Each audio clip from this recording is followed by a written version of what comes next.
Hello and welcome, everyone. My name is Asher Kirshner. I'm a retired professor of linguistics from the University of Alberta. I'm also a member of the Jewish Faculty Network. We are Jewish faculty from universities and colleges across Canada who share a strong commitment to social justice and support of an ethical life, whether defined through religious observance or secular action, or both. Why not both? We share the horror of the Hamas attacks on Israeli and other civilians on October 7th. We have friends and family among those killed and taken hostage, but we reject the weaponization of our grief and horror to justify the genocidal violence against Palestinians. And we are deeply alarmed about how these traumatic events are being used to justify unprecedented repression and surveillance by university administrators, governments, and other institutions couched in false allegations of anti-Semitism or of supporting terrorism. Thinking about the state of Israel requires us to consider our own place in the state of Canada. I'm speaking to you today from Amiskwaciwâskahigun, colonially called Edmonton, in Treaty 6 territory, the traditional land and meeting place of Nahiawak, Dene, Métis, and other Indigenous nations. I invite each of you, wherever you are within this settler colonial regime called Canada, to think about the Indigenous nations of your place and the relations between settlers and Indigenous people in that place. What can you do to befriend Indigenous neighbors as we work together towards a decolonized society? This hope is expressed in a prayer by Rabbi Dahlia Marks, originally for the situation in Israel-Palestine, but I find the text applies equally well in Canada. Elohei haruchot lechol basar, ten banu ometz lehamshich ultaken et avlot he'avar vahove, gam bimchir ke'ev, lema'an tehe artzenu bracha, lechol yosheveha ushcheneha, ulechol ba'e olam.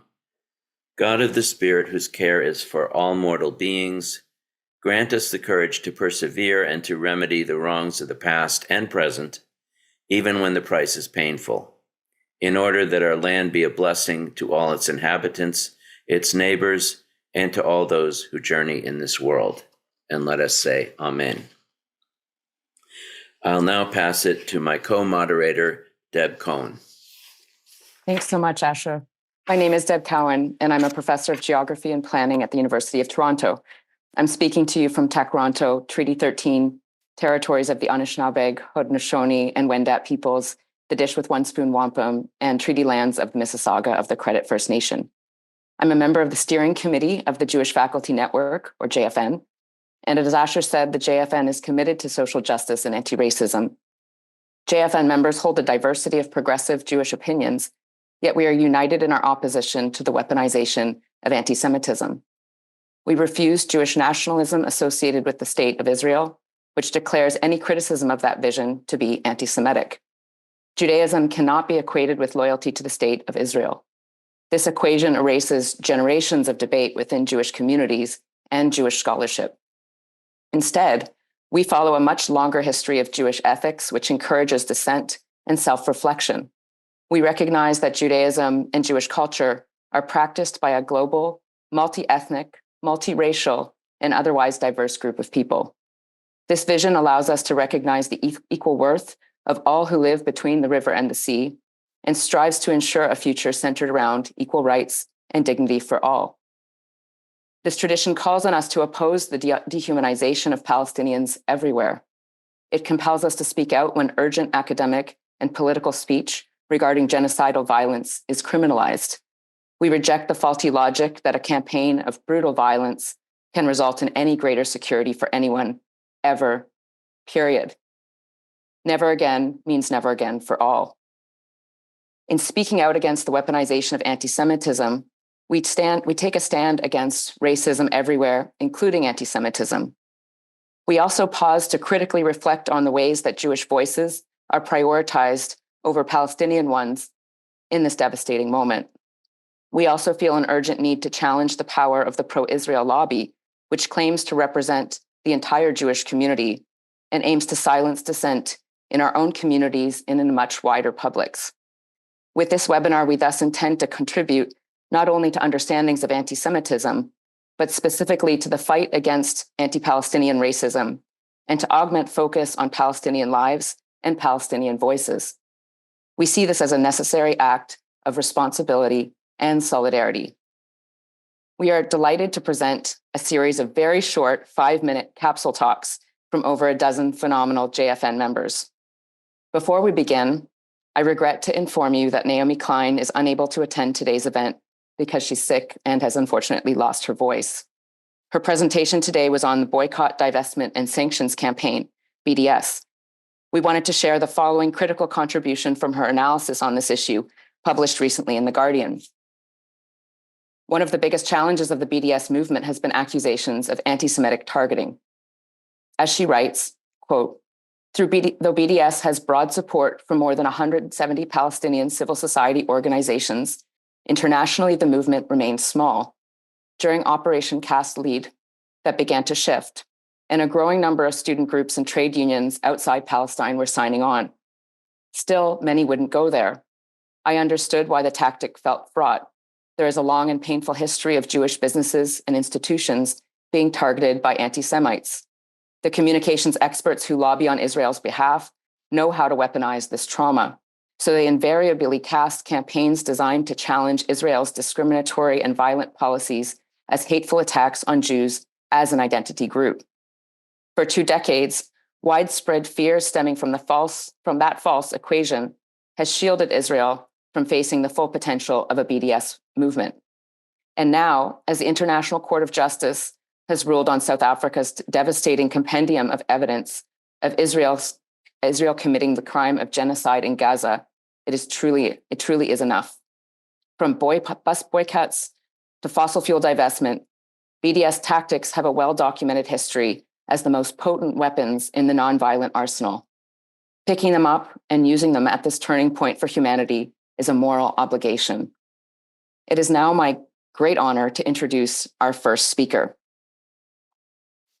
I'd like to welcome Cheryl Nessel, who is an affiliated scholar of New College at the University of Toronto, and her talk is entitled Academic Freedom, Freedom of Speech, Anti-Palestinian Racism, and the International Holocaust Remembrance Alliance's definition of anti-Semitism.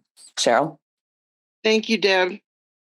And thank you to the amazing organizers of this event and the phenomenal job that they've done. So what I would like to talk to you here about today is the intensification of attacks on pro-Palestine campus speech since October 7th, with an emphasis on the involvement of legacy Jewish communal institutions in these attacks. And I say intensify because these attacks are certainly not a new phenomenon, but rather one that has been occurring for years.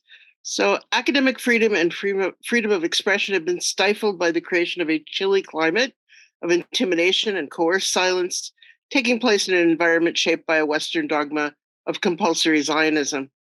In a 2022 report issued by Independent Jewish Voices, of which I'm a co-author, entitled Unveiling the Chilly Climate, the Suppression of Speech on Palestine in Canada, for which we interviewed 40 faculty members, 23 students from 21 universities in 7 provinces, we found substantial evidence of political intervention into hiring, restrictions on academic freedom, self-censorship in relation to Palestine, fear about the potential impact of the International Holocaust Remembrance Alliance definition of anti-Semitism, harassment by pro-Israel advocacy groups and media outlets, attacks from academic colleagues, the centrality of ethnic, racial, and religious identity in the experience of harassment, the emotional impact of self-censorship, harassment, and suppression of speech, political interference by university administration, classroom and social media surveillance, sexist and homophobic slurs, anti-Palestinian and anti-Arab racism, and Islamophobia. So while the struggle for academic freedom here is critical, what we need to foreground at this moment is the unbearable and unforgivable destruction of the means of knowledge production, preservation, and dissemination in Gaza. Not one university in Gaza remains standing. Over 240 faculty and educators and 4,800 students have been killed in Israeli bombings. 90,000 students in Gaza can no longer attend university. There has been total destruction of countless archives, libraries, museums, and other repositories of Palestinian culture and knowledge. There is no academic freedom in Gaza because there is no longer an academia in Gaza. This is part and parcel of genocide. Suppression of speech on Palestine in Western academia is part of a well-coordinated apparatus aimed at discrediting and silencing oppositional voices, and in the last 4 months to justifying a genocidal war on Palestine. Accusations of anti-Semitism appear to be the major strategy used to silence and intimidate academics and activists who advocate for Palestinian human rights. Allegations of Jew hatred directed at supporters of justice for Palestine constitute a strategy conceptualized by the Israeli government in partnership with Jewish communal leaderships, national and international Jewish organizations, pro-Israel advocacy groups, institutional arms of the Israeli government, and academics and researchers promoting the idea of a new anti-Semitism in which they claim Israel is demonized as, quote unquote, the Jew among nations. University of Pennsylvania political scientist Ian Lustig has argued that the pro-Israel lobby constitutes a vigilante force, which has made it increasingly difficult to criticize Israel without fear of lawsuits, accusations of anti-Semitism, demands for political balance and staging of events, blacklisting of participants, or other forms of personal or institutional harassment.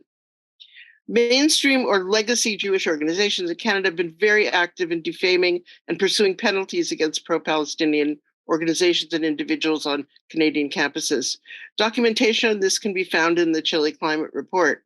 Many of these groups receive financial support from the main funding arm of the Jewish community, the United Jewish Appeal. These include Hillel, B'nai B'rith, Friends of the Simon Wiesenthal Center, and the Canadian Institute for the Studies on Anti-Semitism.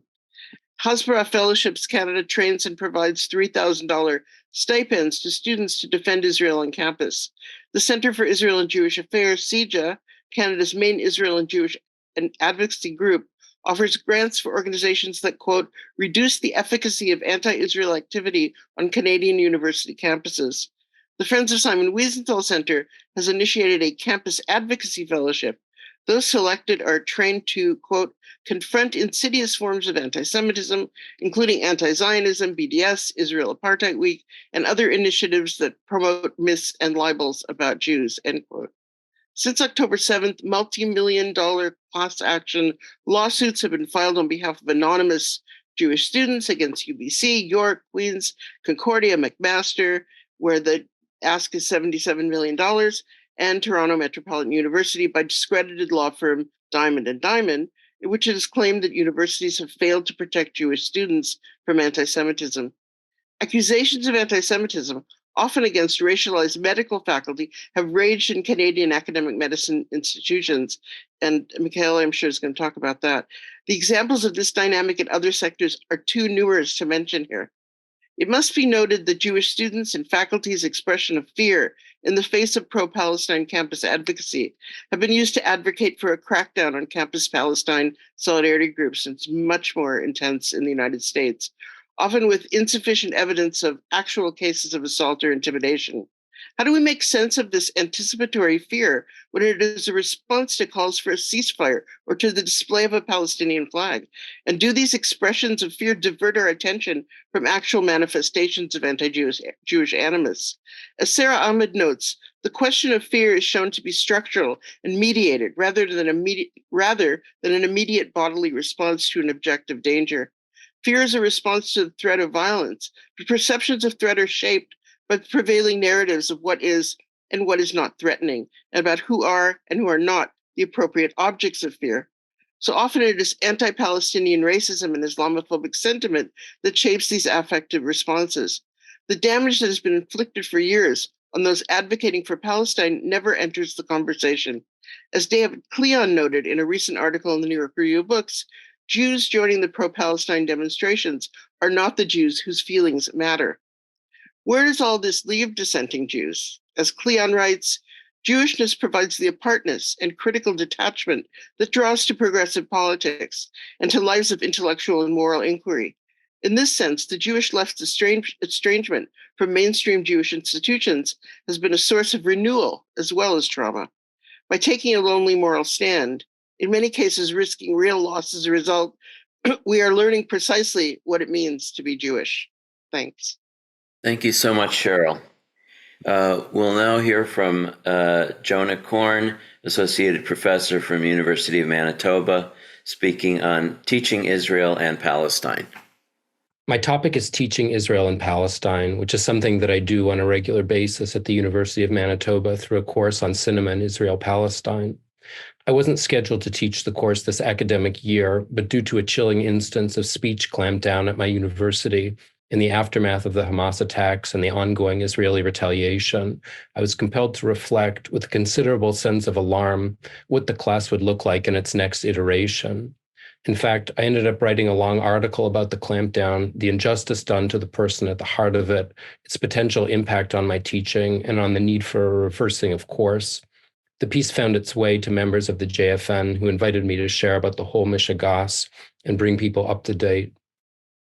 In November, Arij Al-Kafaji, a U of M nursing student, was suspended for the entire remainder of the academic year and given a 5-year mark on her transcript on charges of making anti-Semitic posts on her Instagram page. The apparently worst of these posts shared a cartoon of an Israeli soldier holding a machine gun over a distressed Palestinian in a pile of rubble and looking in a mirror and seeing himself as a Nazi, above which a caption read, "The irony of becoming what you once hated."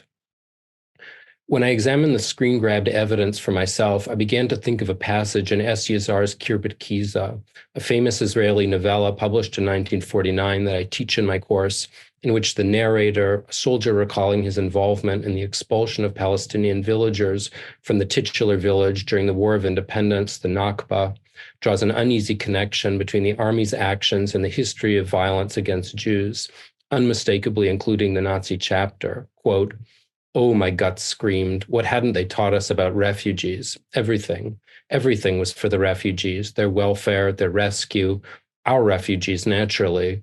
Those we were driving out, that was a totally different matter. Wait, 2,000 years of exile, the whole story, Jews being killed, Europe, we were the masters now," end quote.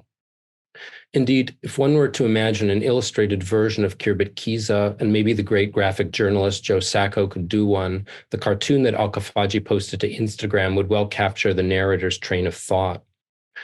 In both the cartoon and the novella, the parallel being drawn is narrow and non-essentializing, comparing Nazism not with Jews in general or even all Israelis, but very specifically with Israeli state military violence. In short, it is not anti-Semitic, unless, of course, one invokes the controversial IHRA definition, which is effectively what the ruling against Al-Kafaji did. I thus came to ponder whether I shouldn't too be brought before a disciplinary committee for teaching Kirbet Kiza and other material like it, and whether students and faculty might now expect to be surveilled in the classroom and beyond, indeed out onto their social media pages, for crossing a line that has been spuriously drawn by the suspension ruling. Since writing the article, I've also grown increasingly concerned about the ability to speak out against Israel and the pronounced vulnerable status of students, to which Al-Kafaji's case attests, pre-tenured faculty and non-tenured faculty, that is adjuncts, who in today's neoliberal university environment teach the majority of classes. As the American Association of University Professors writes, faced with the lack of protections of academic freedom afforded by tenure, quote, contingent faculty may be less likely to take risks in the classroom or in scholarly and service work. The free exchange of ideas may be hampered by the specter of potential dismissal or non-renewal for unpopular utterances, end quote. The situation right now on campuses like my own, in which punitive actions have been unjustly taken against people for allegedly anti-Semitic criticisms of Israel's genocidal actions in Gaza, throws this problem into bold relief and makes clear the need for synergy between campus-based anti-capitalist struggle, in which the fight against adjunctification plays a key role, and pro-Palestinian activism. But let me end on a tentatively optimistic note. Around 2 weeks ago, in the wake of much advocacy and continuing an incredible display of resolve that no one should take for granted, Al-Kafaji won her appeal and was reinstated. Fighting back against a chilling instance of speech suppression premised on a bogus conflation of anti-Semitism and criticism of Israel paid off. This should be emboldening for anyone engaged in similar struggles. At the same time, in the absence of any apology or statement of reckoning from the Faculty of Health Sciences that suspended Al-Khafaji or from the university administration, it is not my impression that the huge current of anxiety that was whipped up among students and faculty has been dispelled. Especially regarding the teaching of Israel and Palestine, this is serious because what we need is a significant expansion of the classroom out into the wider university community. Very few courses on Israel and Palestine are offered each year, and yet what has been happening since October 7th has gripped the popular consciousness. How to teach about Israel and Palestine to a large general audience. Film screenings and book clubs seem like good ideas. One could begin, say, with two recent, much talked about works, the documentary Israelism and the personally inflected history, The 100 Years' War on Palestine by Rashid Khalidi. At least this way, there would be a common text in the class, a concrete object around which to discuss various views. Yet, whatever the format, for these events to thrive, we need the specter of what happened to Al-Khafaji to be much more assuredly laid to rest. Thank you. Thanks so much, Jonah. It's now my pleasure to introduce Michaela Bader, who's an assistant professor at the University of Toronto, and her talk titled Silencing Within the Healthcare Community. Thank you. Michaela? Thank you for inviting me here. I will begin and end my presentation by asking each of us to take a moment to think of the deadly impact of the actions of the State of Israel on health workers in Palestine. Each day that Israel is allowed to continue bombing, to continue the genocide of the people of Gaza, more health workers die. To date, we've seen over 400 health workers killed. And we know that the health situation on the ground is devastating, with people unable to access essential medicines, lack of anesthetics and supplies for surgeries, and decimation of health infrastructure. We have seen, literally live streamed, the targeting of health facilities, as we just saw with Nasser Hospital, direct bombing of ambulances, and the invasion of hospitals, which are both caring for the wounded and also sheltering people seeking refuge. Meanwhile, here, we've seen an intense silencing of Palestine solidarity within the healthcare community, and the previous speaker, I think, gave a very important example of that. This has included some very high-profile instances covered in the media, such as that of Dr. Ben Thompson, a nephrologist who was suspended by his hospital for posting in support of Palestinian human rights, or the case of Dr. Yipeng Ji, a resident trainee in Ottawa who was also suspended. Both have been reinstated. And in both instances, unfounded allegations of anti-Semitism were made. But outside of these high-profile instances, there have been many others that have not reached the media. We have seen a pervasive pattern in our medical institutions, both within academic health sites and in the community, of health providers being called into the office, receiving complaints, or experiencing harassment. What we're seeing is a dangerous conflation of critique of the state of Israel with anti-Semitism. Allegations of anti-Semitism have been made for example, signing a petition, mentioning Gaza in land acknowledgements and drawing parallels to the genocide of Indigenous peoples in Canada, sharing social media posts, using words such as genocide, apartheid, or settler colonialism to describe the actions of the State of Israel, or even calling for a ceasefire. And what has been notable in almost all of these instances is the rapidity with which institutions will move to suspend or to use their full weight to investigate and punish. We've seen both a misuse of bureaucratic process to silence, as well as instances of complete lack of due process. In November 2023, Health Workers Alliance for Palestine wrote an open letter, which was signed by over 3,700 health workers, and I think it'll be put into the chat, and please, if you're a health worker, sign it. It called for an immediate ceasefire, an end to the targeting of healthcare facilities and workers, an end to the siege of Gaza, and an end to the occupation of Palestine and the apartheid system. As mentioned earlier, many of the signatories were called in by their bosses or had official complaints made against them.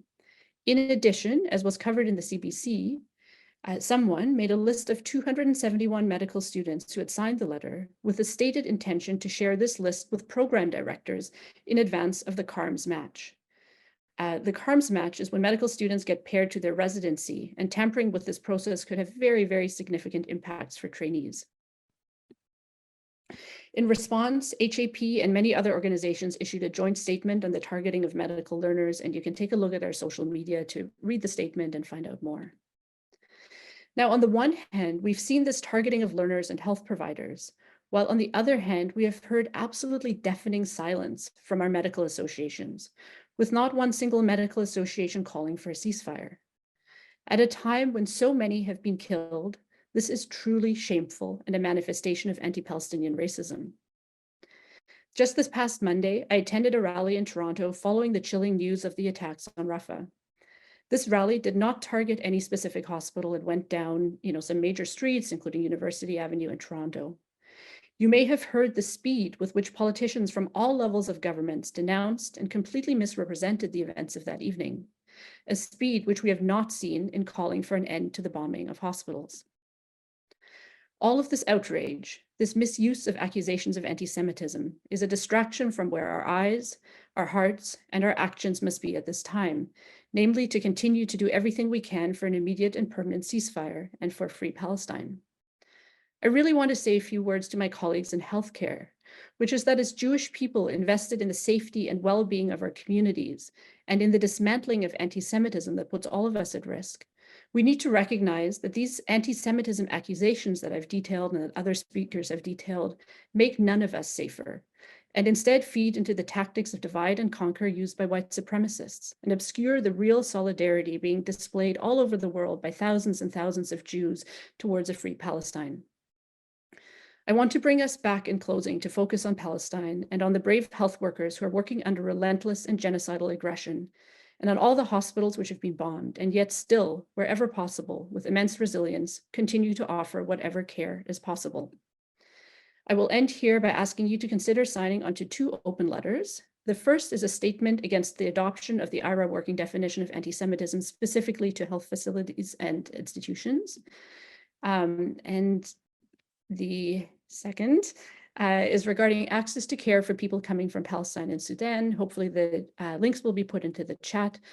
Just thank you so much. Please follow us on social media and happy to answer any questions. Thank you. And thank you, Michaela.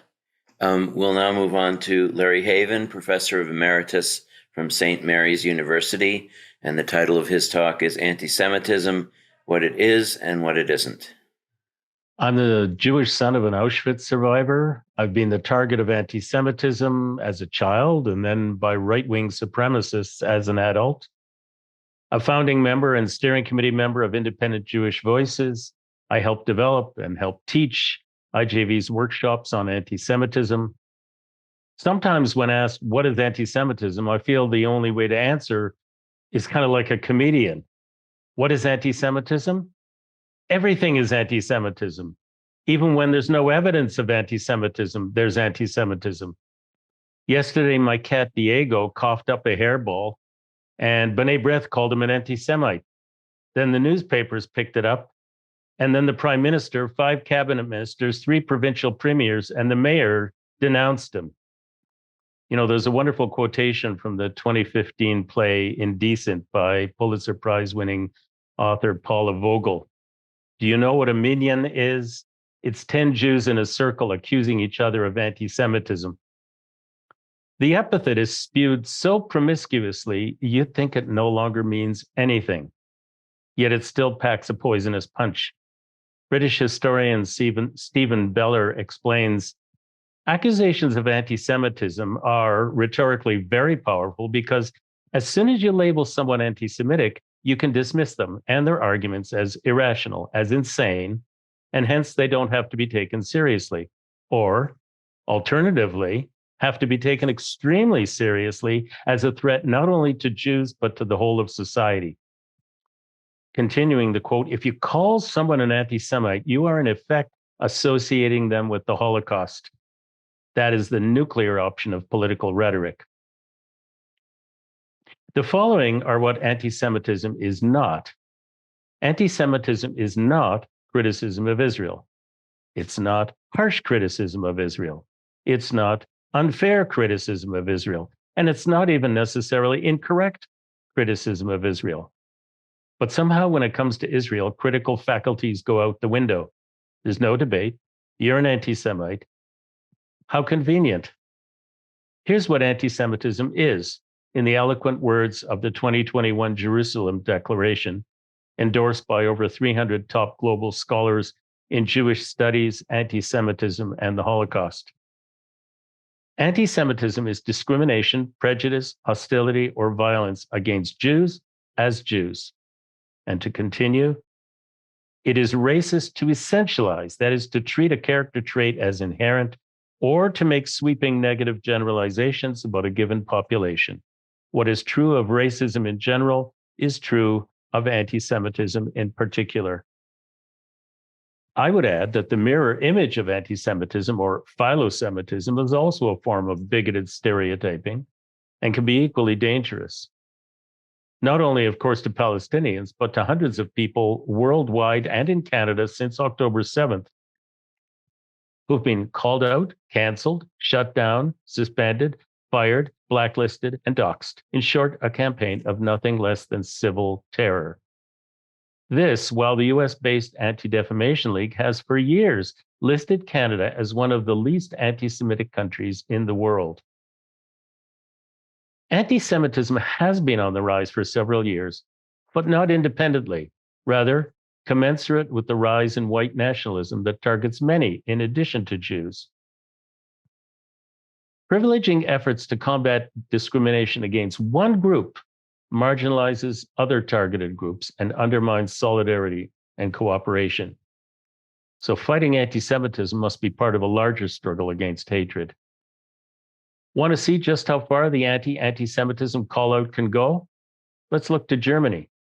The pro-Israel lobby has achieved what might be called full spectrum dominance over German politics, culture, diplomacy, and public discourse. It's the campaign of civil terror on steroids, where mere mention of the words like Palestine or genocide or free risks arrest or ends careers, and where scores of professional vigilantes employed by the state are constantly on the watch for misbehavior, even if it has to be invented. I was there in October, and it's a scary place for champions of freedom of expression and supporters of the Palestinians and against the genocide. Is it coming to a country near you? Thanks. It's now my pleasure to introduce Alejandro Paz, an associate professor of anthropology at the University of Toronto. He'll be speaking on anti-Palestinian racism and from the river to the sea, Palestine will be free. Thanks, Alejandro. Thank you so much, Deb, and to all the organizers and to all of you for coming today. I will speak today about the Palestinian protest slogan, "From the river to the sea, Palestine will be free." I will start with what I learned about the slogan while writing a primer about it for the Hearing Palestine initiative at the University of Toronto, which I co-chair. We are providing a link in the chat to this primer. I also want to speak about what the slogan means to me as a Jewish scholar, the child of Jewish refugees who barely escaped the Nazis, and someone who cares deeply about all the people between the Jordan River and the Mediterranean Sea. During these terrible times, when it is difficult to see a future based in peace, freedom, and equality for all the Palestinians and Israelis living in the country, this slogan represents a call and a reminder of what is possible. The slogan is also a challenge to the Israeli settler colonial project and to all colonialisms, like that of the Canadian state. It is also a call to remember the history of how Palestinians have been continuously dispossessed, exiled, and ghettoized through the military and administrative actions of the Israeli state. From the river to the sea, Palestine will be free. To start, let's be very clear what the slogan is not. Too many politicians and public personalities today are falsely claiming that the slogan is anti-Semitic and that it is a call for the ethnic cleansing or genocide of the Israeli people in the country. Every single scholar who has looked into the origins of the phrase or slogan in Palestinian or Palestinian solidarity history has stated unequivocally that there is no truth to such claims. As historian Mahat Nasser has written, there has never been, quote, an official Palestinian position calling for the forced removal of Jews from Palestine, end quote. Claims that the slogan is anti-Semitic or genocidal are based in ignorance. They never cite the relevant literature. Usually those making these claims simply repeat the ignorance of others.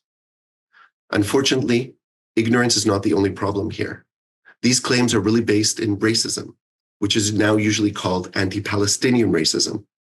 We're sharing a link to the Arab Canadian Lawyers Association 2022 report which outlines a framework for identifying anti-Palestinian racism, calls for freedom and for the recognition of the Palestinian people's legitimate historical rights are not anti-Semitic or terrorism. To claim otherwise is simply rank racism. So how is the slogan, "From the river to the sea, Palestine will be free," used? What does it mean for those who chant this slogan in protests? And what historical precedents are they drawing on? To answer these questions, we need to understand how the slogan challenges a dominant, hegemonic understanding of Israeli settler colonialism. As we write in our primer, Canadian governing and educational institutions generally try to reduce the colonial conflict in Palestine-Israel to one of competing religious national movements, or even reduce it further to Muslims versus Jews. This reduction obscures and denies much of what has happened in Palestine and makes it impossible to think about a way forward. The slogan is geared to overcoming this reductive framework. It comes out of a tradition of discussing the colonial history of the State of Israel, which itself came out of the post-World War I British colonial state in Palestine. In governing contexts where protests and calls for Palestinian freedom are routinely and with great racism designated as anti-Semitic, this slogan challenges us all to consider the anti-colonial position of the Palestinian liberation movements. To draw again on historian Maha Nasser, the phrase and the slogan emerged in the anti-colonial context of the 1960s, and it was, quote, part of a larger call to see a secular democratic state established in all of historic Palestine. I refer you to the primer for more. To put it simply, the slogan is a call for freedom and liberation for the Palestinian people, and it connects that freedom to their homeland of Palestine. Today, used in protests, the slogan is also a challenge to the oppressive onslaught that seeks to silence and censor calls for Palestinian liberation. Against this oppression, at its core, the slogan is a call for all the people between the Jordan River and the Mediterranean Sea to live in peace, freedom, and equality. And that is what this slogan means to me in these terrible times, where we see the Israeli military carrying out a genocidal war against Palestinian civilians, with violence that is many times greater than the horrifying Hamas-led massacre and assault on Israeli civilians. This is deeply personal. Part of my family had to flee the Nazis, and many more were annihilated in the Holocaust. What this history means to me is that we must fight for the freedom of all people so we may live in peace. All the people living between the river and the sea are important to me, and this slogan represents my hope for the future, even in these terrible times. From the river to the sea, Palestine will be free. Thank you. Thank you, Alejandro. We'll now hear from Professor Ilan Kapoor, Professor of Critical Development Studies in the Faculty of Environmental and Urban Change at York University. And the title of his talk is Democracy and Human Rights, Ideological Cloaks for Oppression. Okay, thanks very much, Asher. A pleasure to join you all, despite the cruel circumstances we are discussing today. I want to focus on how democratic and human rights discourse has transformed today, especially in relation to Palestine, Israel. Because it seems to me that not so long ago, many of us on the left, in spite of being critical of liberal democracy and human rights, recognized that at least they provided a minimum of civil and political guarantees and democratic accountability. They were also hard won and hard fought because they were brought about by long struggles from the bottom by workers, women, civil rights, and indigenous movements, and so on. But things have changed quite dramatically today. Increasingly, we live in a world where the parliamentary and rights-based framework of late capitalism has become not merely an instrument for minimal rights and equality, but also an ideological cloak for justifying inequality, domination, and exploitation. And I think the case of the current Israeli state is a significant illustration. Increasingly captive to extreme right-wing groups, it's impossible to argue anymore that the Israeli state is democratic. it is not a democratic state in its overall practice of apartheid inside the Green Line. A blatant recent example is the Knesset's passing of the well-known 2018 nation-state law that declares Israel to be Jewish, which has distinct apartheid characteristics, I would argue. Basically, it anchors discrimination against Palestinian citizens and legitimizes exclusion, racism, and inequality. And this legislation, along with several other laws, are not just discrimination in practice, but by law.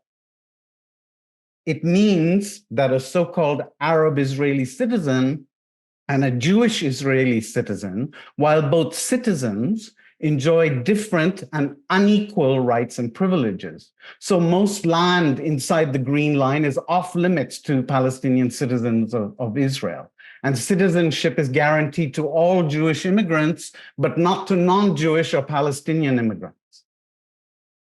And then there are the outrageous human rights violations happening outside the Green Line, the evisceration of Gaza taking place right now under the cover of eliminating Hamas, but also the long-standing settlement construction in the occupied territories, the demolition of Palestinian homes, the vigilante violence of right-wing hardline settlers terrorizing Palestinians in the West Bank with impunity, and so forth. All of this, I think, speaks to how democracy and human rights have become little more than an ideological camouflage for their very opposite: violence, exploitation, occupation, racism.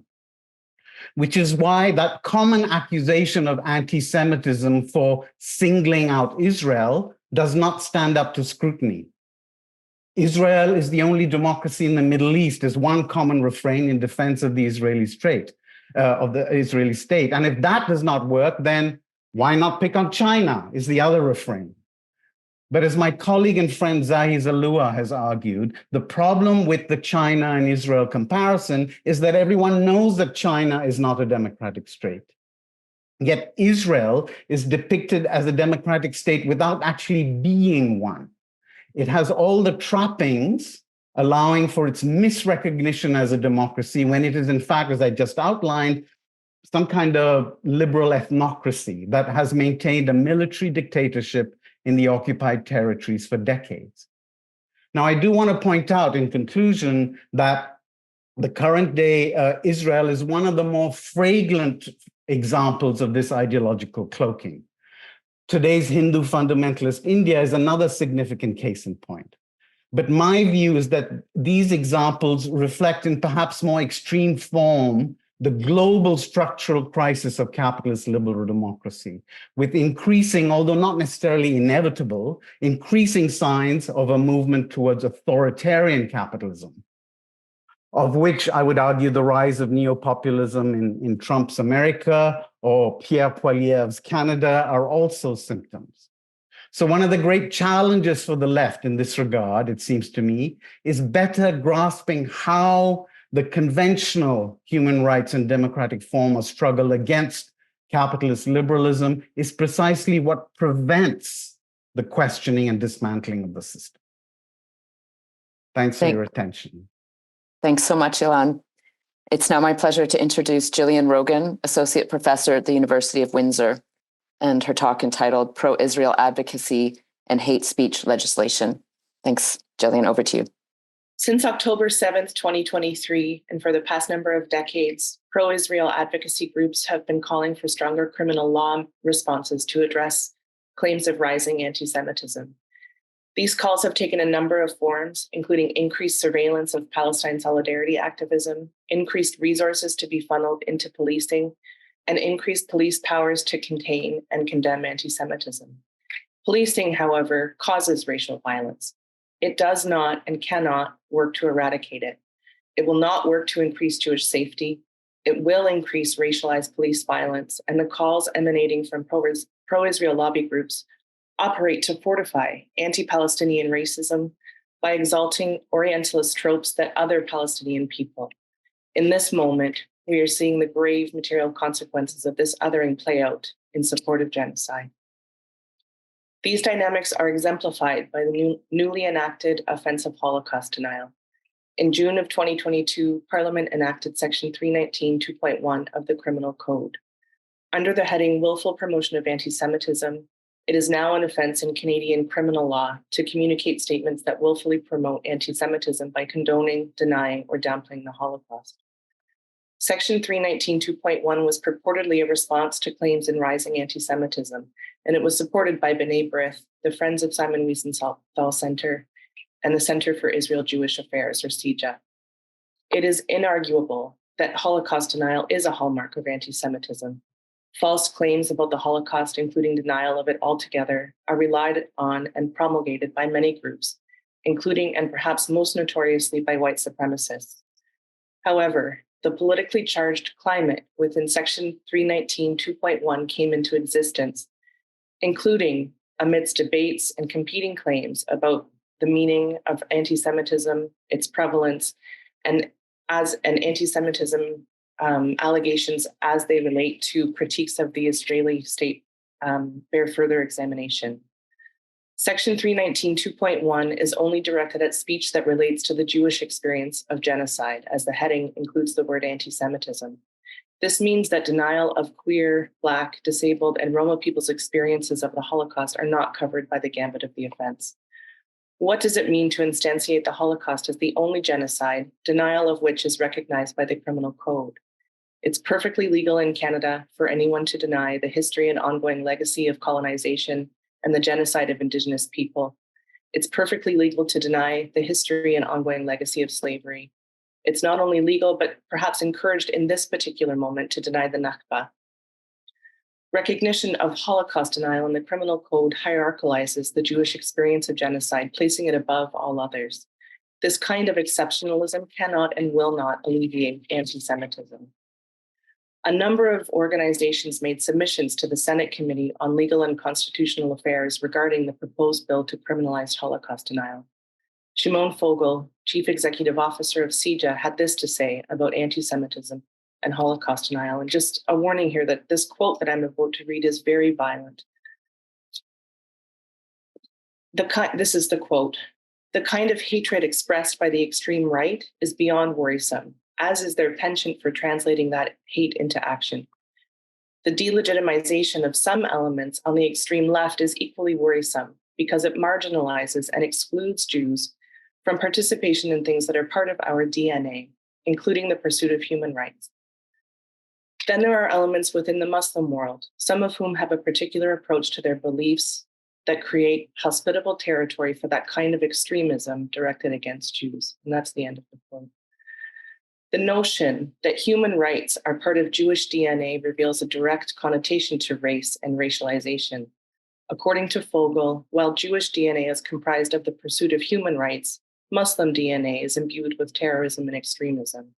Islam becomes race here, quite literally, and Muslims and Palestinians are racialized as inferior and intractable extremism part of their genetic makeup. We witness, again, in horror, the material consequences of this discursive violence in the form of genocide being waged against Palestinians. The comment also racializes Jewish people as white, liberal, and rights-loving. In reference to the new legislation to criminalize Holocaust denial, MP Anthony Housefather said this. This is a quote. "I really hope that we can also join together, in addition to condemning anti-Semitism, to agree that BDS, all forms of Israeli Apartheid Week, all forms of heinous attacks against Jewish students on campus, and all the places where hate of Israel leads should also not exist in this country." And that's the end of the quote. The impact of this legislation here is revealed as a mechanism to chill speech critical of the state of Israel.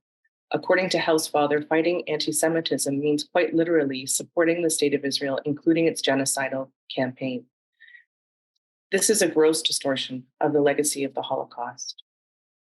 I'll conclude by saying that in light of resurgent Black abolitionist calls to defund the police, and in support of anti-colonial, Indigenous-led movements, in solidarity with Palestinian people everywhere, and in order to address anti-Semitism and all forms of racism, including anti-Palestinian racism, we need to reject criminal law approaches that operate to foster racialized police violence, that erode solidarity, and that fortify narratives that manufacture consent to genocide. Thank you.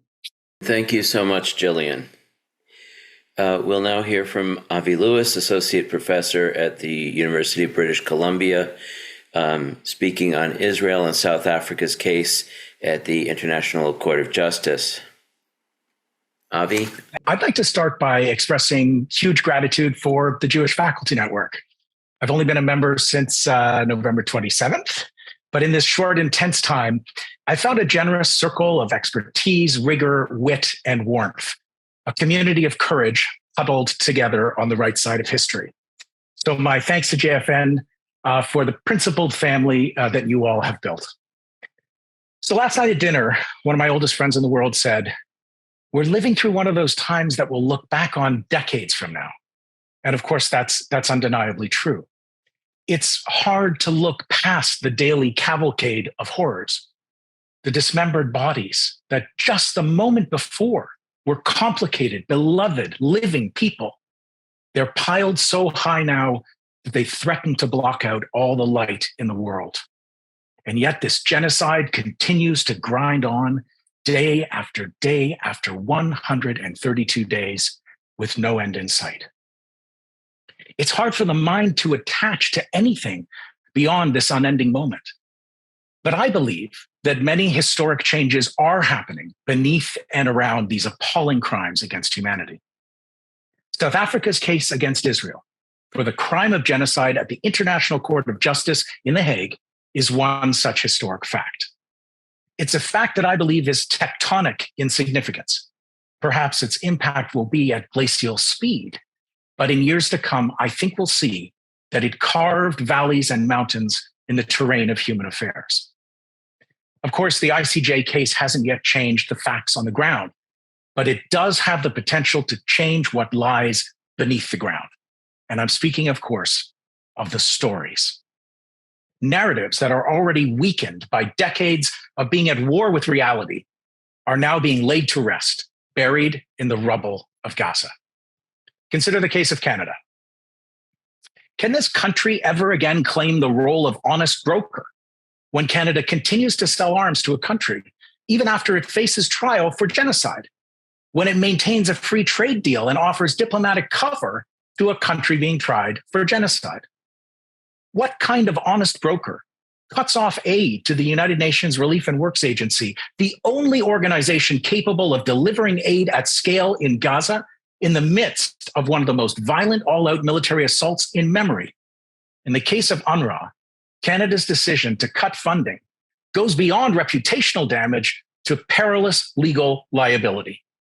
Our government should now be bracing for an international legal case that I believe is all but inevitable: complicity in mass starvation as a weapon of war and knowingly creating the conditions for the spread of deadly diseases. Unlike the justification for the invasion of Iraq, we don't have to wait years to debunk the case. The cuts were justified by a paper-thin intelligence dossier from Israel, reviewed by major news organizations like the Financial Times and France 24. Not a shred of actual evidence could be found. And yet Canada froze aid to UNRWA. Remember Romeo Dallaire, the Canadian Cassandra, who saw genocide unfolding in Rwanda and could not get the world's attention and the resources needed to stop it? What do we say now about Canada? A country that watched a genocide unfolding in real time, watched the country responsible put on trial in humanity's highest court, and responded by cutting off aid to the victims and continuing to sell arms to the perpetrator. The myth of Canada as an honest broker in international affairs was laid to rest under the rubble of Gaza. And with it, so many other stories. From a Jewish perspective, particularly significant are the narratives that have propped up diaspora support for the state of Israel since before 1948. In the future, it's hard to imagine anyone ever saying again with a straight face that Israel's military is the most moral army in the world. It's an army on trial for genocide. How many, including the most fervent Zionists, will ever again get away with holding up Israel as a light unto the nations? That light, which Palestinians already and always saw as nothing more than the flash of a controlled demolition, that light is now a dark cloud of incinerated civilian life settling on the ruins of Gaza? And what about the narrative of Jewish safety, the ultimate rationale for the Zionist project? The idea that when the next Holocaust looms, Jews from everywhere in the world will have a place to run to for protection. Today, it's clear to anyone who still has the courage to look that this country on trial for genocide will never, ever be safe for Jews. And that as long as its impunity juts defiant on the world stage, backed up by the US, Canada, and others, Jews everywhere will continue to be unsafe.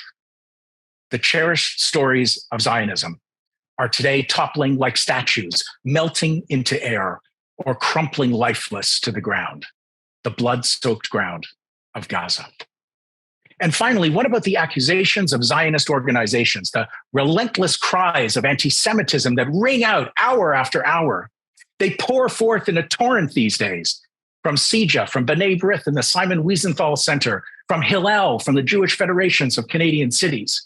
The insistent complaint that every kafiyah, every chant in every demonstration, every public statement in support of the Palestinian people, that every one of these expressions of human solidarity is anti-Semitic. That, unfortunately, is a story that has yet to be toppled, despite the fact that Israel is being tried for genocide. But that story is so tired. And everyone is so tired of being battered by it and by the hyper-entitled victimizing victims who wield it as a rhetorical cudgel. So tired of the bludgeoning brigade of cry bullies. International law, I'm afraid, does not have provisional measures with the power to rein in that exhausting refrain. But you know what does? Organizations like ours. The Jewish Faculty Network, and others like Independent Jewish Voices and Jews Say No to Genocide. We have that power. Only we, speaking as Jews, can patiently but relentlessly restore sanity to the conversation about anti-Semitism. Only we can stop its use to silence criticism of Israel and solidarity with Palestine.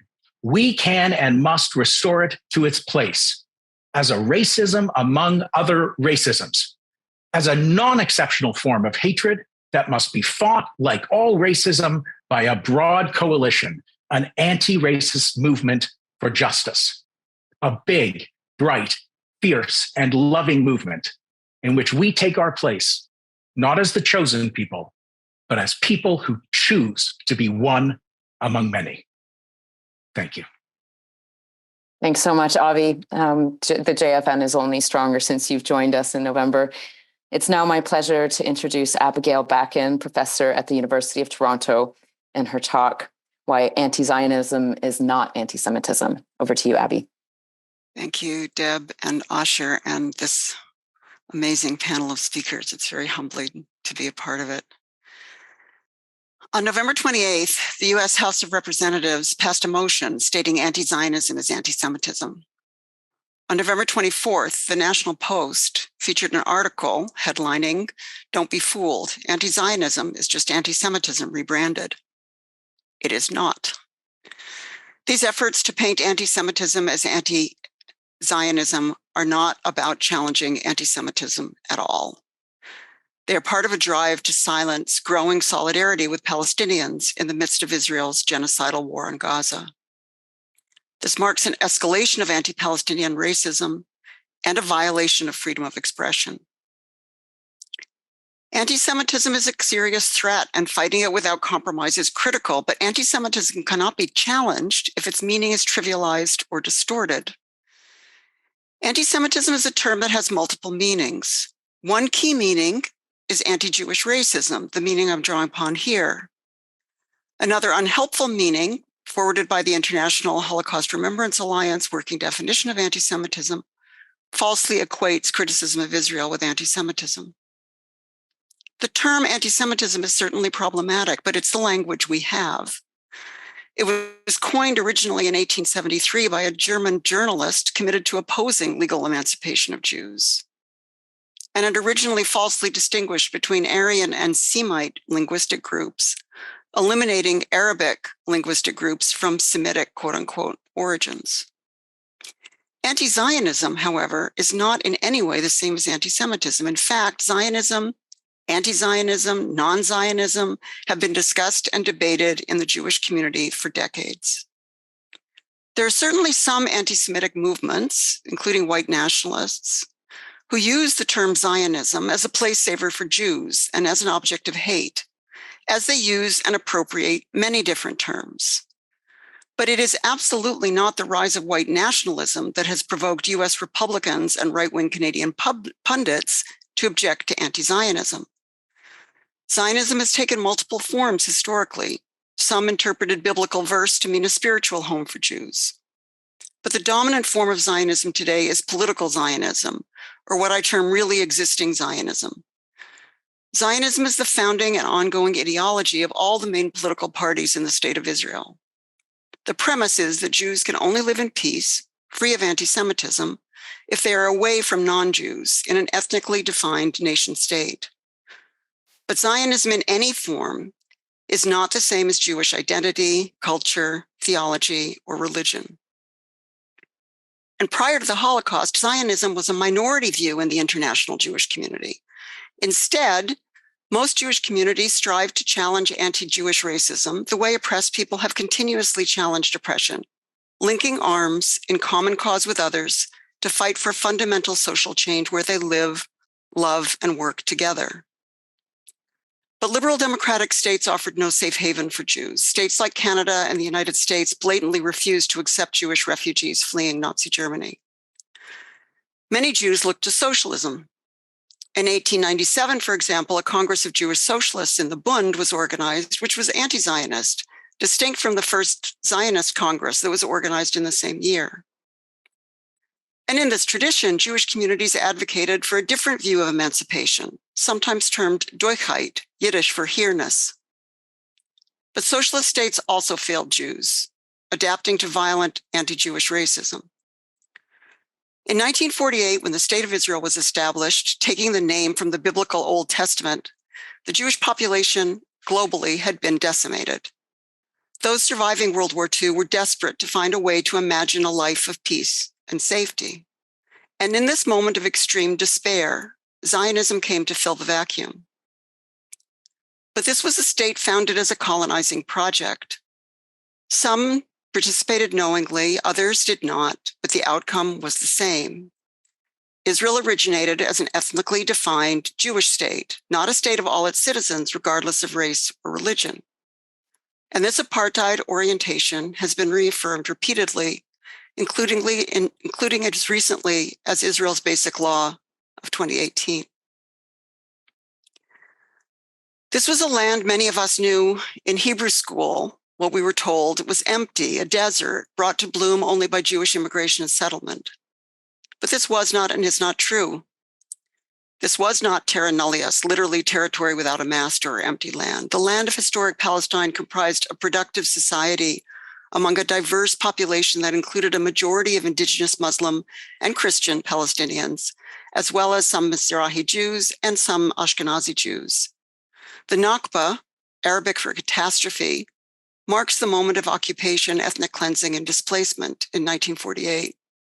This was not only an historic event, it continued, including in 1967 and beyond, tragically reaching the present-day genocide against the people of Gaza. Zionism, from the standpoint of its victims, as Edward Said teaches us, was and is about colonial violence and dispossession. But if Zionism was once believed by some to promise a safe haven for European and international Jewish life, surely it has failed.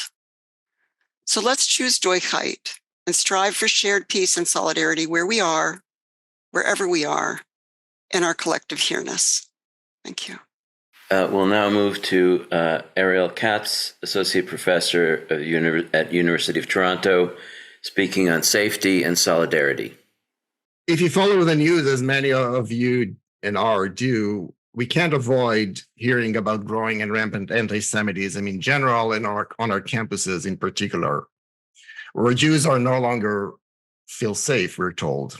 In fact, we're even told that Jewish students and Jews throughout America feeling like Jews in Nazi Germany in the 1930s, no less.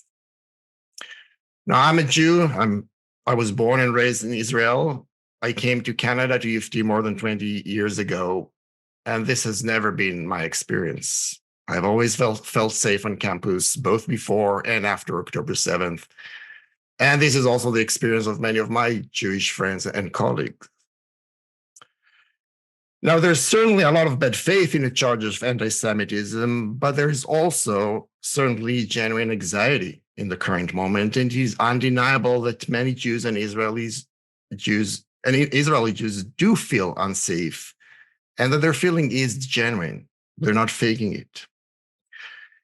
What is less clear, however, is what does that feeling of being unsafe exactly mean? What's the difference between feeling unsafe and feeling discomfort? It's not clear whether the feeling is based on people's own personal experiences or on perceptions that are based on what they hear from others. And it is not also clear how much of that feeling is truly a result of anti-Semitism or maybe a result of something else. And these are important issues, and I think important for us to understand. So I don't have definite answers, but I have some thoughts that I want to share with you. So what's going on, perhaps? So in a new unpublished study titled How October 7th Changed Fear and Exposure to Hate Amongst Jewish and Israeli Members of Universities, the authors, Santos and Yogev, report the results of survey experiment using data from 202 members of universities in the United States, Canada, and Europe who identified as Jewish or Israeli. And the authors report extraordinary high level of exposure to hate and antagonism toward Jewish and Israeli individuals in the period prior to October 7th, which was exacerbated significantly afterwards. In addition, a significant proportion of respondents no longer enjoys the same level of comfort expressing their culture or conducting simple daily activities, such as leaving home, as they did prior to October 7th.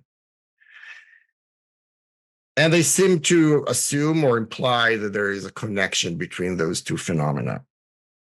Now, let's look quickly at some of the findings, as we can't go into that, so I'll just maybe summarize some of the things that I found striking. Well, first of all, there is no indication in the study of what constitutes hate speech or dehumanization. And we know that this may encompass a very broad spectrum from clearly anti-Semitic speech like kill the Jews to statements or words such as Palestine, or even suggestion that context matters. So there's increase, but it's not very many, it doesn't tell us much of what is going on. But it also tells us that there is much, whatever this increase means, there is a higher prevalence of increase in anti-Israel speech than anti-Jewish. And we also can see that the experience of allegedly hateful or antagonistic speech is much higher in both prevalence and increase outside campus or in campus demonstrations than it is in the classroom or by instructors or on listservs. And finally, note that physical violence is nearly non-existent, and there's nearly no change in the level of verbal harassment, both in off campus or on campus, and both before and after October 7th. In other words, the notion that Jews are increasingly unsafe on campus is mainly based on exposure to public, non-academic expressive activity on and off campus, and much less on respondents being personally victimized or what happens in the actual academic setting. And now, what about the expression of discomfort and reluctance to leave home, participate in many events, and so on? Now, here there is, again, the findings show there is clear change. And it's clear that those participants feel terrible since October 7th. But do they feel terrible because campuses are no longer safe for Jews? Or maybe there is a different answer. So maybe there is. And another study, a recent study, this one was published from Israel, may provide some answer. And it's hypothesis. Now, the study titled PTSD, Depression, and Anxiety After the October 7th Attack in Israel, a Nationwide Perspective, examined the mental health consequences of October 7th attack among Israel's civilians, both Jews and Arabs. And the author found that following the attack, the prevalences of probable PTSD, depression, and anxiety were found to be high, nearly 30% PTSD, depression, nearly 45%, and 43% for general anxiety disorder, almost doubling the prevalence recorded 2 months before the attack. So Israelis feel bad. It's significant, and the Jews and the Israelis here feel bad. And it may be that what many of our friends and colleagues feel could be exactly the same. Their response to an ongoing traumatic event. But I think there is more than this part of the explanation of what's going on, but I think there is more than just the clinical diagnosis, and there are some interconnections between the clinical and the political. And here I want to offer some other maybe supplementary explanation. So one of them, I think there is a strong echo chamber effect. Many Jews, probably the majority in Israel, in the diaspora, have been fully immersed in the institutionalized Zionist narrative with near zero knowledge about the history of Zionism for the perspective and lived experience of Palestinians. As a result, they have a very firm view of what and who is right and who is wrong, from which they draw expectation about how good Palestinians or good other Gentiles should behave, what critics of Israel should be allowed to say and what should not be allowed to say. And then they interpret any behavior or statement that does not conform to those expectations as hostile and hateful. This is real experience. That's how they experience those statements that come from different perspectives. Next, there is also prevalent and latent anti-Palestinian Arab Muslim racism among Israelis and diaspora Jews. It's partly related to the echo chambers. We are socialized to being fearful of the Arab and associate the Arab people, the Arabic language, and the Arab and Muslim symbols with violence and danger. We are brought to be fearful of the Arabs. And if they make political demands and chant, even more so. And therefore, a completely non-violent encounter with a keffiyeh wearing Arab Canadian or someone wearing a Free Palestine button subjectively causes a feeling of imminent danger and fear. Okay, it is real. Next, I think there are two other related phenomena that relate to the existential dilemmas of Zionism. One for political Zionism in general, and the other to that of progressive Zionism. Now, a key assumption of Herzlian political Zionism is that independent Jewish state is required to ensure Jewish safety because anti-Semitism cannot be eradicated and will always exist when Jews live among Gentiles. From this perspective, the scale of the October 7th attack and the sense of helplessness and defeat that accompanied them represent a major challenge for Zionism, as Israel appears to be the least place safe for Jews in those moments or since those moments. And in such a tough moment, when a core tenet of your ideology is being challenged, a natural reaction is to seek reaffirmance of this ideology. And observing or interpreting what's going on here as unprecedented rise in anti-Semitism does exactly that. It serves to affirm the logic that Jews are not safe in the diaspora, they cannot be safe, and that the only safe place for them is in Israel. Now, progressive Zionists face an additional challenge. They need to maintain a belief that Israel is a democracy and a beacon of human rights.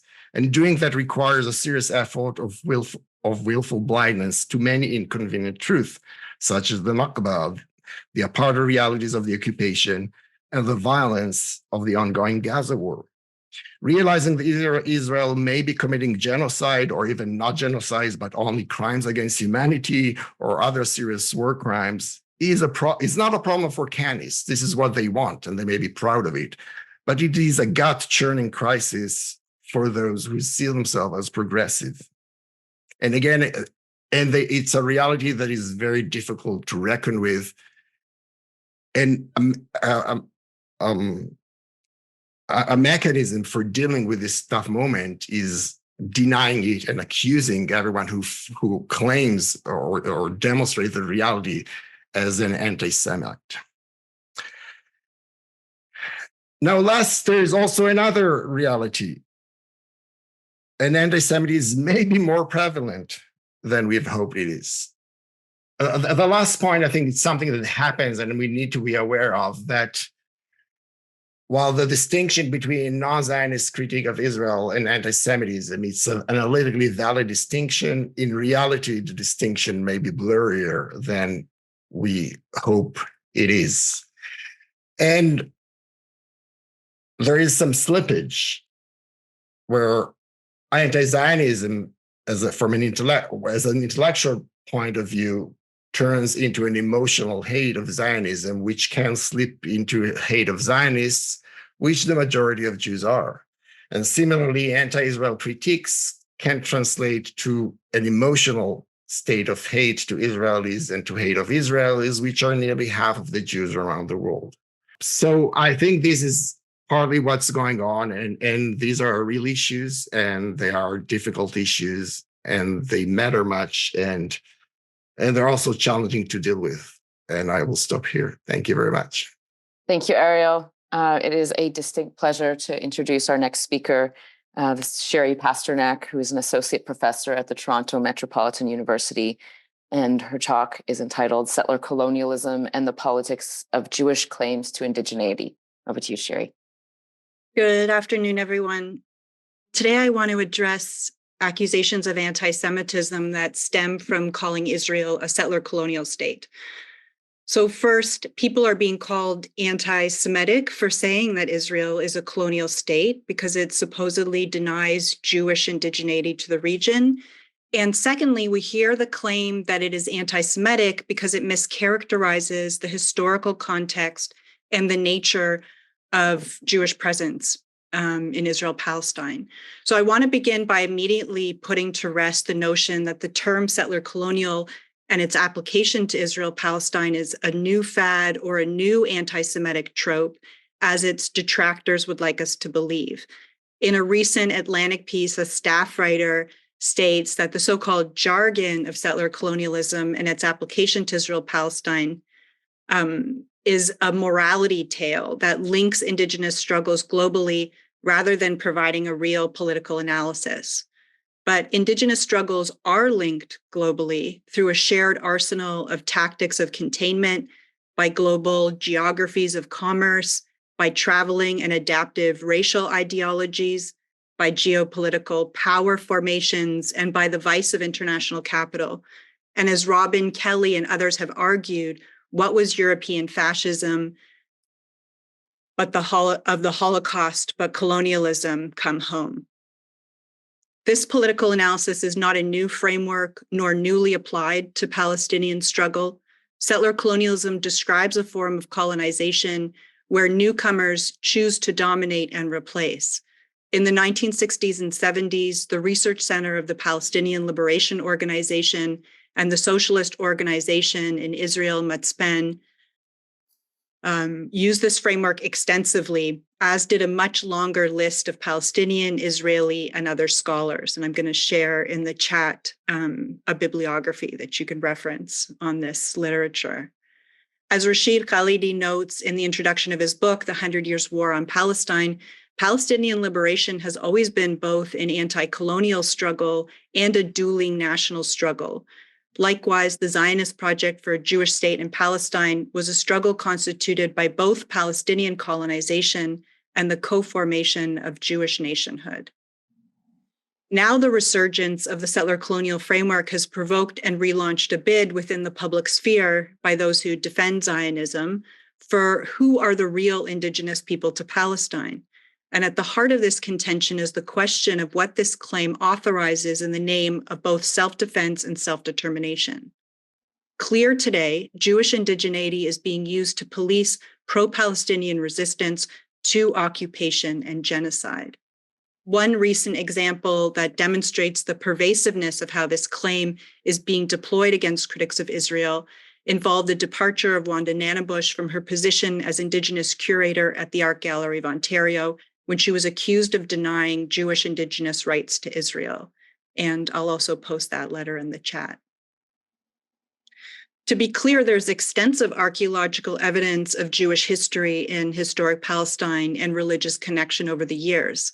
Many of our families arrived as refugees, including both my maternal and paternal great-grandparents. Jewish people do share a history with Indigenous peoples of survival in the face of ethnic cleansing, assimilation, and genocide. But what Jewish people do not share with Indigenous people is a current history of being colonized. As Mahmoud Mamdani put it in Neither Native Nor Settler, quote, Palestine could have been a refuge for Holocaust survivors in the absence of Zionism. There could have been a Jewish society, a Jewish population there without a Jewish state. Reformist Zionists like Hannah Arendt urged the necessity of thinking about Jews as migrants rather than acting as settlers, since migrants have the right to refuge, but not the right to colonize, displace, or oppress. Instead, Jewish people became indigenous as a political identity in the process of settlement, and Palestinians, the non-natives, as Mamdani puts it, because their own belonging threatened the Jewish rationale for reclamation. But the term indigenous embodies relationality. Among other things, it refers to the international struggle of people to assert their nationhood and jurisdiction over ancestral lands against the arrival of newcomers who become dominant through violence. Decolonization is a joint imperative. The identity of the colonizer and the settler must also be undone, with its assumed destiny to the land of others fully renounced and reparations undertaken to restore justice to the colonized. But the modes of decolonization that can make space for settlers and natives within settler colonial states are not self-evident nor uncontested.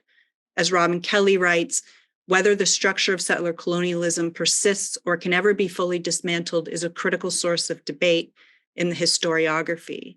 I would argue that to imagine a transformation of the state into something other than a vehicle for cycles of violence requires actually more than a framework of settler colonialism. It demands we reckon with Indigenous Palestinian articulations of justice to find that bridge to peace and let right be done. Thank you. And our final speaker for today is Anna Zalik, Associate Professor at York University.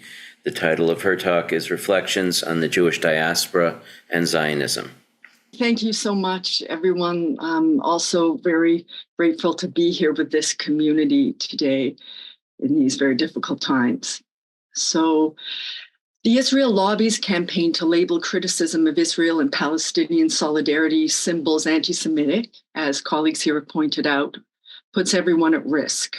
And in it, real incidents of anti-Semitism, for instance, attacks on synagogues or schools, become blurred and obscured by the spurious use of the term.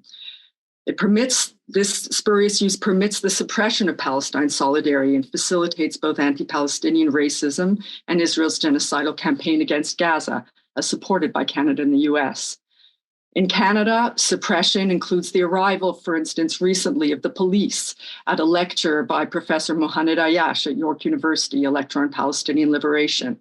It also facilitated the home invasions by the police of the Peace 11, those allegedly involved with postering an Indigo bookstore in downtown Toronto, and among whom were various academics, including your colleagues. Within academic scholarship, there is a considerable literature in varied disciplines that examines Jewish subject formation. And I will discuss a few of these as part of trying to understand the Jewish diasporic experience under sort of what we can understand as Zionist hegemony. This is what the Israel lobby actively seeks to suppress are some of the narratives that I'll just provide a few examples of today.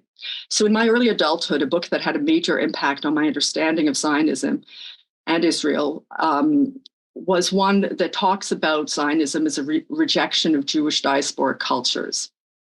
In particular, those portions of the Jewish community devoted to scholarship and reflection. And this is Benjamin Beit Halachmi's book, Original Sins, Reflection on the History of Zionism in Israel, a now professor emeritus of psychology and resident of Haifa, Israel. The book was published 30 years ago. Beit Halachmi, in that wide-ranging book, discusses how Zionism aimed to create the anti-Jew, the aggressive warrior who would not cow to violence, and in lieu becomes its perpetrator. The heroization of the Jewish warrior in Israel is central to this creation of the modern Jewish Zionist subject. As Beit Halachmi writes, one declared aim of the Zionist revolution was to create a new human being, the opposite of the old Jew in the diaspora. Jewish sovereignty and even just the struggle for sovereignty was central to this new type. The new Jew had to be the exact opposite of the old Jew. Zionism was at one with European anti-Semitism in rejecting the traditional Jewish image. In fact, Jabotinsky, the right-wing Zionist leader, wrote explicitly about rejecting that image. Another scholar whose work also contributes to this range of thought and would be actively suppressed, expresses views that are sort of actively suppressed by the Israel lobby, is that of Yaakov Rabkin, an Orthodox Jewish historian and emeritus professor at the University of Montreal. He wrote 20 years ago in his 2004 book on a century of Jewish opposition to Zionism about how loyalty to Israel replaced allegiance to Judaism. And he quotes a Jewish organization veteran referring to Jewish community McCarthyism, where questioning Israel throws into question not your political judgment, but your Judaism. This Jewish organization veteran noted during Ariel Sharon's regime a project that has now become explicit among right-wing forces in the Jewish community, basically since last October. And she wrote that if a kind of Jewish excommunication is achieved, then Zionism will forever distort and even threaten to destroy the diversity of diasporic Jewishness. Rabkin pays considerable attention to this as an Orthodox Jew. Zionism will turn out to be the greatest peril that the Jewish diaspora has ever faced. His lengthy discussion also concerns, for instance, Jacob de Haan, a Dutch-born cantor who joined the Zionist movement, but subsequently became critical of it and joined forces with anti-Zionist rabbis to build a political organization that would establish cooperative relations with Arab leaders. De Haan was assassinated by Zionist agents in 1924. Finally, I'll mention the work of Ella Shohat, an Iraqi Jewish scholar whose 1988 essay on the Sephardic and Mizrahi communities in Israel and the ways in which the European Zionist project erased centuries of the history of Arab Jews is classic scholarship. She points out, as does Rabkin, Beit Halachmi, and others, that Zionism was a minority grouping in the Jewish community, be it in the Arab world that she focuses on, or as Rabkin, Beit Halachmi, and others focus on in Europe in the period prior to World War II. But this non-Zionist and anti-Zionist history has largely been erased from Jewish community education and is suppressed by the Israel lobby, just as the history of the Palestinian Nakba is suppressed by the lobby. And unfortunately, this act of suppression forms part of a broader epistemology of ignorance that replaces learning about centuries of Jewish life with the empty land propaganda that my colleagues today have discussed. Thank you. Thank you so much, Anna, and thank you to all of our speakers. I am just floored by the depth of scholarship and the passion that you bring to this important issue. So in closing, let me direct you to check out our statements and resources on our website, jewishfaculty.ca, or to follow us on social media under the name @FacultyJewish. And I'll also mention that this webinar was recorded, and we will make that available either through our website or by email distribution, either as a whole recording, or perhaps we will break them up into individual segments, where we're still considering that. So let us conclude with another bracha to ground our work as we move forward. Baruch atah Adonai Eloheinu ruach haolam asher kidshanu b'mitzvotav v'tzivanu lirdof tzedek. Blessed are you, Adonai our God, Spirit of the universe, who sanctified us with commandments and commanded us to pursue justice. Thank you very much, everyone.